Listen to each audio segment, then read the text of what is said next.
दंगाइयों के घर पहुंचा बुलडोजर। महाराष्ट्र में हम लोग अपने तरीके से कार्रवाई करते, जहां बुलडोजर चलाने की आवश्यकता होगी वहां चलेगा, जहां गलत काम होगा उसको रौंदा जाएगा। फडणवीस के एक्शन से पूरे महाराष्ट्र में हड़कंप। ये जितना नुकसान दंगइयों ने किया है इसका पूरा हिसाब निकाला जाएगा और ये पूरा नुकसान उनसे वसूल किया जाएगा। और अगर वो नुकसान के पैसे नहीं भरते हैं तो उनकी प्रॉपर्टी को बेचकर ये नुकसान भरपाई की जाएगी। नागपुर में हिंसा की आग फैली तो पूरे नागपुर में तांडव मचा, जिसकी चिंगारी कट्टरपंथियों की तरफ से फैलाई गई। लेकिन अब उन पर ऐसा एक्शन हो रहा है कि उनकी 7 पुश्तें तक याद रखेंगी, क्योंकि नागपुर में दंगाइयों के घर बुलडोजर पहुंच चुका है और यूपी की तरह ही महाराष्ट्र में तस्वीर नजर आने वाली है। नमस्कार, कैपिटल टीवी देख रहे हैं आप, मैं हूं आपके साथ हर्ष भारद्वाज। नागपुर में योगी मॉडल लागू हो चुका है और दंगाइयों का इलाज करने के लिए बुलडोजर पहुंच चुका है। दरअसल औरंगजेब की कब्र हटाने को लेकर विश्व हिंदू परिषद के प्रदर्शन के बाद 17 मार्च को नागपुर में हिंसा हुई थी। इसी को लेकर सीएम देवेंद्र फडणवीस ने नागपुर में प्रेस कॉन्फ्रेंस की। उन्होंने कहा, हिंसा में हुए नुकसान की भरपाई दंगाइयों की संपत्ति बेचकर वसूल की जाएगी, जरूरत पड़ी तो बुलडोजर भी चलाया जाएगा। उन्होंने कहा, पीड़ितों को जल्द ही नुकसान की भरपाई की जाएगी। जिन्होंने पुलिस पर हमला किया उनके खिलाफ कठोर से कठोर धाराएं लगाई जाएंगी। उन्होंने विपक्ष के आरोप पर कहा कि हिंसा इंटेलिजेंस फेल्योर या राजनीतिक साजिश नहीं थी। फडणवीस ने बताया कि यह कहना जल्दबाजी होगा कि हिंसा में कोई विदेशी या बांग्लादेशी एंगल था। हालांकि इसकी जांच की जा रही है। कांग्रेस का प्रतिनिधिमंडल नागपुर दौरे पर आया, लेकिन उसका एक सदस्य अकोला हिंसा का आरोपी था। उन्होंने बताया कि हिंसा के कारण प्रधानमंत्री नरेंद्र मोदी का नागपुर दौरा भी प्रभावित नहीं होगा। हम नागपुर में कड़ी कार्रवाई कर रहे हैं और दंगाइयों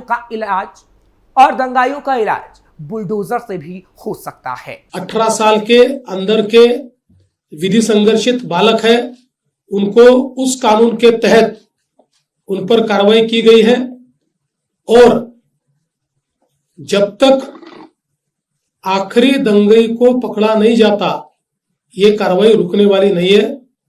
ये कार्रवाई चलती रहेगी। लगातार एविडेंस आ रहा है, उस एविडेंस के आधार पर ये कार्रवाई यहां पर चल रही है। ये भी तय हुआ है कि ये जितना नुकसान दंगइयों ने किया है इसका पूरा हिसाब निकाला जाएगा और ये पूरा नुकसान उनसे वसूल किया जाएगा।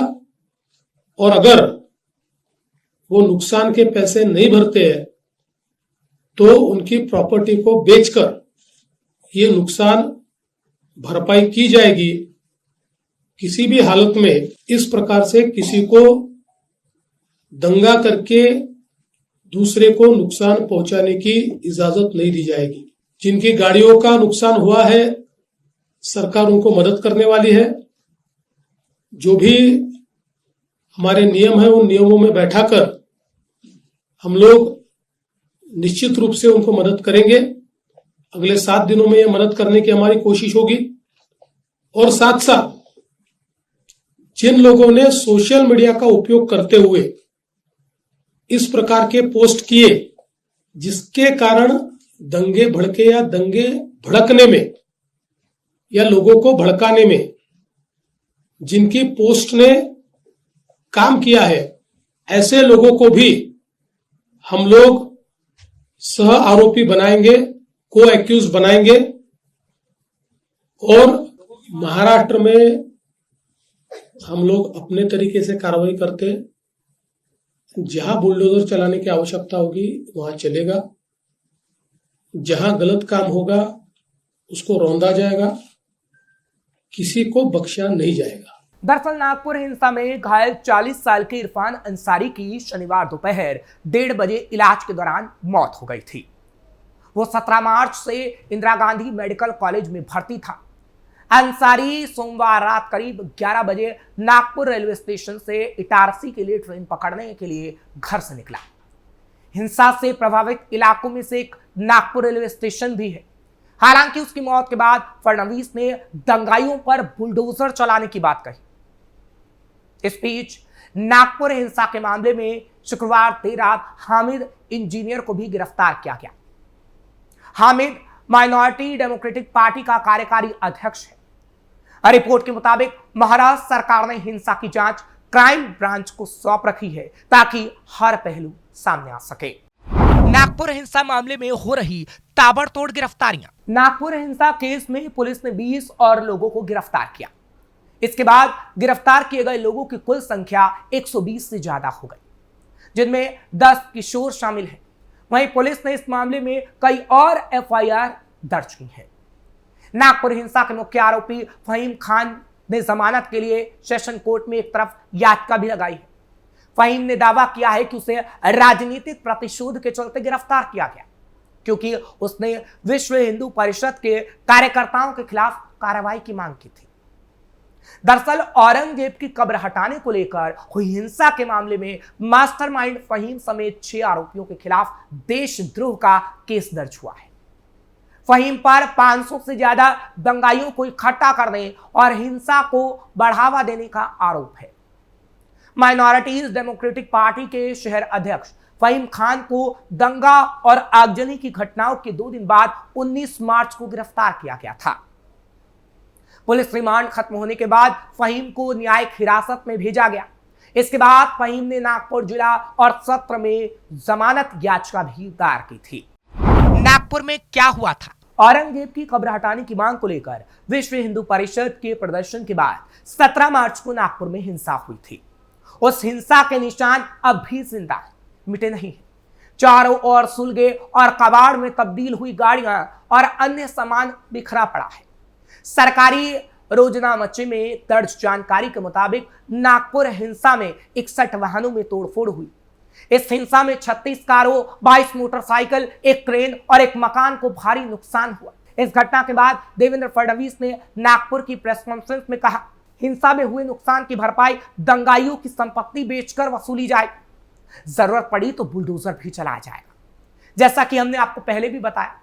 वहीं दूसरी तरफ नुकसान को पंचनामा कर भरपाई देने की प्रक्रिया जिला प्रशासन शुरू कर चुका है। जो वाहन पूरी तरह से खत्म हो चुके हैं उसके लिए 50,000 रुपए और कम नुकसान हुए वाहनों के लिए 10,000 रुपए का मुआवजा दिया जाएगा। नागपुर में योगी मॉडल अपनाने पर बिफरे ओवैसी। नागपुर में अब राजनीति भी काफी तेज हो गई है और योगी मॉडल अपनाने की बात जब से सीएम फडणवीस की तरफ से की गई तब से विपक्ष को दर्द हो गया। इसमें सबसे आगे असदुद्दीन ओवैसी है। दरअसल औरंगजेब की कब्र से शुरू हुआ विवाद नागपुर हिंसा में तब्दील हुआ और उसके बाद फिर यह विवाद जुबानी वार पर आकर खड़ा हो गया। नागपुर हिंसा को लेकर पक्ष विपक्ष में लगातार आरोप प्रत्यारोप का दौर जारी है। कोई कह रहा है कि पूर्व नियोजित था तो कोई इसे साजिश करार दे रहा है। मामला तो अब टेररिस्ट कनेक्शन तक जा पहुंचा। मामले में गिरफ्तार आरोपी मुस्लिम समाज का होने से अब इस मामले को अलग एंगल से भी देखा जा रहा है। इसी बीच ऑल इंडिया मजलिस ए इत्तेहादुल मुस्लिमीन प्रमुख असदुद्दीन ओवैसी का बयान सामने आया। ऑल इंडिया मजलिस ए इत्तेहादुल मुस्लिमीन प्रमुख असदुद्दीन ओवैसी ने नागपुर में हाल ही में हुई हिंसा को लेकर महाराष्ट्र के मुख्यमंत्री देवेंद्र फडणवीस की आलोचना की। आरोप लगाया कि उनकी सरकार स्थिति को नियंत्रण करने में विफल रही। ओवैसी ने गाजियापट्टी में फलस्तीनियों पर इजराइल के हमलों पर भी चिंता जताई और कहा कि प्रधानमंत्री नरेंद्र मोदी अमेरिकी पॉडकास्ट लेक्स फ्रीडमैन के साथ हाल ही में एक पॉडकास्ट के दौरान इस मुद्दे पर चुप रहे। नागपुर में बुलडोजर चलाने वाली बात पर भी ओवैसी बिफरे हुए नजर आए। नागपुर को जलाने की साजिश का पर्दाफाश। एक तरफ नागपुर हिंसा को लेकर राजनेताओं की जुबानी जंग तेज हो गई है, तो दूसरी तरफ नागपुर को जलाने की साजिश का पर्दाफाश भी हो रहा है, क्योंकि खबर है कि नागपुर साइबर पुलिस को जांच में कुछ ऐसे इंस्टाग्राम और सोशल मीडिया पोस्ट मिले हैं जिसमें हिंदुस्तान के खिलाफ और पाकिस्तान के पक्ष में लिखा गया है। कुछ ऐसे भड़काऊ भाषण के वीडियो भी हैं जिसमें 15 मिनट दो फिर देखो हम क्या कर सकते हैं, मुसलमान जितनी जंग लड़े सब जीते हैं, औरंगजेब जनाब पहले भी जिंदा थे, आज भी जिंदा है और कयामत तक जिंदा रहेंगे। 6 अप्रैल को रामनवमी है, हिंदुओं को रामनवमी तक के लिए अस्पताल भेजो जैसी भाषा लिखी गई है। इसके अलावा कुछ नए सीसीटीवी भी स्कैन किए गए, जिसमें 17 मार्च शाम 7:57 से 8:07 की है। इसमें पुलिस आने के बाद दंगाई पुलिस पर पथराव करते हैं। कब क्या करना है, पुलिस के आने के बाद क्या करना है, उसकी पूरी प्लानिंग इन दंगाइयों के पास पहले से मौजूद थी। तमाम हैंडल्स को किया जा रहा है स्कैन। जांच में यह भी पता चला है कि गिरफ्तार आरोपी फहीम खान ने हिंदू धर्म के खिलाफ अपनी इंस्टाग्राम और फेसबुक पोस्ट में कई आपत्तिजनक पोस्ट पहले भी किया था। फहीम ने कांग्रेस नेताओं के कई पोस्ट को भी रिपोस्ट किया है। फहीम का किस किस के साथ कनेक्शन है, पिछले कुछ दिनों में उसने किस किस से बातचीत की है, उसके कनेक्शन में कोई कश्मीरी, बांग्लादेशी, पाकिस्तानी तो नहीं। इसकी जांच के लिए भी सोशल मीडिया के तमाम हैंडल को स्कैन किया जा रहा है और डिलीट मैसेज को रिट्रीव किया जा रहा है। फिलहाल सीएम के निर्देश के बाद पुलिस ने कार्रवाई को तेज किया है और अब दंगाइयों पर बुलडोजर चलाने की तैयारी की जा रही है। फिलहाल आपको ये खबर कैसी लगी, आप हमें कमेंट सेक्शन में जरूर बताएं। खबर को लाइक शेयर करें, कैपिटल टीवी को सब्सक्राइब जरूर करिए।